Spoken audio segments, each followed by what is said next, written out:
혹시 무보험 차량이랑 사고가 났는데 분명히 내가 다쳤는데도 보험금을 제대로 못 받는 경우 들어보신 적 있으세요? 아, 네, 종종 있죠. 정말 답답한 상황인데요. 오늘 저희가 좀 깊이 파볼 자료가 바로 이런 사례입니다. 사고로 다쳐서 디스크 진단까지 받았는데 보험사가 그건 원래 있던 증상이다. 이른바 기왕증이라고 하면서 보상을 거부하는 거예요. 와, 정말 생각만 해도 좀 막막하네요. 네, 맞습니다. 그 기왕증 주장이 사실 보험사들이 자주 사용하는 핵심 논리 중 하나거든요. 핵심 논리요. 그러니까 사고 나기 전부터 이미 있던 질병이나 뭐 그런 상태 때문에 손해가 더 커진 거다. 혹은 뭐 심지어 이번 사고랑은 상관없이 원래 아팠던 거 아니냐. 뭐 이렇게 주장하는 거죠. 그러면서 이제 보험금 지급을 줄이거나 아예 거절하려고 하는 거고요. 예를 들면 뭐 평소에 허리가 좀 안 좋았던 분이 사고로 디스크가 딱 터졌어요. 네네. 그러면 보험사는 이분 원래 허리 안 좋았으니까 이번 사고가 기여한 건 요만큼이다. 이렇게 나올 수 있다는 거죠. 와, 근데 뭐 의학 지식이나 법률 지식이 없는 개인이 그런 거대 보험사를 상대로 이걸 반박하기는 이거 정말 어렵겠는데요? 그렇죠. 정보가 너무 비대칭적이잖아요. 맞아요. 그래서 오늘 자료에서 손해제로라는 못이 언급되는데 여기가 좀 도움을 줄 수 있다고요?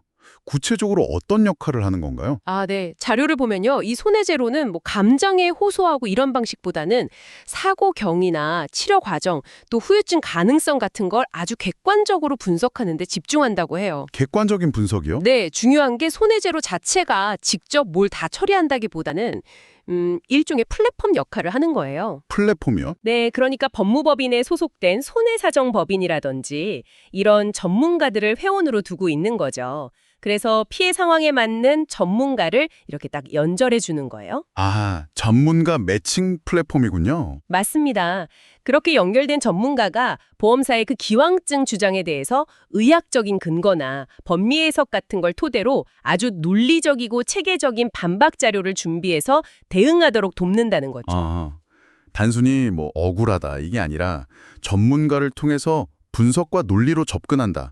이 점이 중요해 보이네요. 그렇죠. 감정 싸움이 되면 안 되니까요. 근데요, 보험사의 기왕증 주장이 뭐 항상 부당하다고만 할 수는 없잖아요. 그 과정에서 사고랑 내 부상이랑 어떤 관련이 있는지 이걸 어떻게 명확하게 밝혀내는 건가요? 그거 아주 좋은 질문인데요. 전문가들은 보통 예를 들면 사고 전후의 MRI 같은 영상 자료 있잖아요. 네, 있죠. 그걸 비교 분석해서 이 사고 때문에 새롭게 뭔가 문제가 생겼다거나 아니면 기존 문제가 확 나빠졌다. 이런 걸 명확하게 증명하려고 하죠. 또는 뭐 비슷한 판례들을 근거로 들어서 보험사 주장이 좀 부당하다. 이렇게 지적하기도 하고요. 객관적인 자료로 증명하는 거군요. 네, 핵심은 그거죠. 사고와 피해 사이에 직접적인 인과관계가 있다는 걸 객관적인 자료로 입증하는 거. 그렇군요. 자료에 혹시 이런 도움을 받아서 실제로 결과가 좋았던 사례, 뭐 그런 것도 나와 있나요? 네, 있습니다. 구체적인 사례가 하나 소개되는데요. 이 손해제로 플랫폼의 도움을 받아서 보험사가 처음 주장했던 것과는 다르게 최종적으로 약 880만 원의 합의금을 받은 사례가 나와요. 880만 원이요? 와, 꽤 큰 금액인데요? 그렇죠. 아마 뭐 기왕증이나 이런 걸 이유로 처음에는 훨씬 적은 금액을 제시했거나 어쩌면 아예 지급을 거부했을 수도 있는 그런 경우였겠죠? 하마터면 제대로 못 받을 뻔했네요, 정말. 네, 그러니까 전문가의 조력이 실제 결과에 얼마나 큰 차이를 만드는지 딱 보여주는 사례라고 할 수 있습니다. 진짜 전문가 도움이 왜 필요한지 확 와닿네요. 자료 마지막에는 비슷한 어려움 겪는 분들 계시면 웹사이트 m.손해제로.com 여기서 다른 성공 사례들도 확인해보라고 안내하고 있군요. 맞습니다. 그런데 저는 이 사례를 보면서 단순히 뭐 이 서비스 좋다? 이걸 넘어서 좀 더 근본적인 질문을 하게 되더라고요. 어떤 질문이신데요? 아니, 왜 사고 피해자가 내가 다친 거랑 사고 사이에 분명한 관련이 있다는 걸 직접 입증해야 하고 또 보험사의 주장을 일일이 반박하면서 내 정당한 보상을 받는 이 과정 자체가 왜 이렇게 복잡하고 어려운 싸움이어야만 할까요? 듣고 보니 그렇네요. 당연히 받아야 할 권리를 찾는 건데 그 과정이 너무 험난하다는 생각도 들고요. 그렇죠.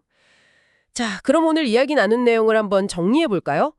무보험차 사고 피해자가 명백히 다쳤는데도 보험사가 기왕증 같은 주장을 하면서 정당한 보상을 받기 어려운 그런 이중고를 겪을 수 있다는 거였죠. 네.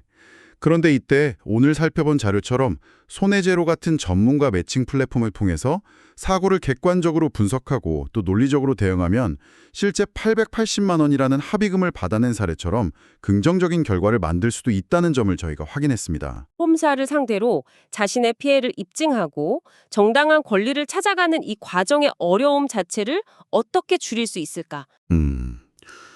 제도적인 개선이 필요하다는 말씀이시군요. 네, 보상 절차의 투명성이나 공정성을 더 높여서 피해자가 좀 부당하게 권리를 침해받은 일을 최소화하려면 과연 어떤 제도적 장치가 필요할지 이 질문을 오늘 듣고 계신 당신과 함께 고민해 보고 싶습니다.